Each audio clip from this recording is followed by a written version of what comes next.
బాబా కృపకును పొందిన ఆ విధంగా దైవ కృప కాంతి సాయంతో సంసారం అనే చీకటిని మానవుడు ఏ కష్టము లేకుండా దాటగలుగుతారు. ఆనందాన్ని, అమృతత్వాన్ని ప్రసాదించే సాయినాథుని కథలు 10 మందికి తెలియచేసి వారిని కూడా సాయినాథుని దయకు పాత్రులను చేయడం మన కర్తవ్యం. దాసగను మహారాజ్ తాను బాబా వలన పొందిన ఆనందాన్ని కథారూపంగా మహారాష్ట్ర అంతటా కూడా ప్రచారం చేసి సాయి భక్తి ప్రవాహంలో ప్రజలందరూ కూడా పునీతులయ్యేలాగా చేశారు కదా. తాను ధన్యుడై ఎందరినో తరింపజేశారు.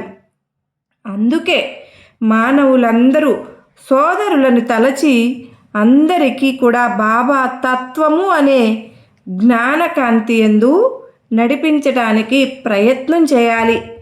మనం పొందిన ఆనందాన్ని, సంతోషాన్ని 10 మందికి కనుక పంచగలిగితే సాయినాథుడు మనల్ని చూసి ఎంతగానో సంతృప్తి చెంది నా బిడ్డలు ఎంత ప్రయోజకులు అని చెప్పి సంతోషపడతారు ఒక తండ్రిలాగా.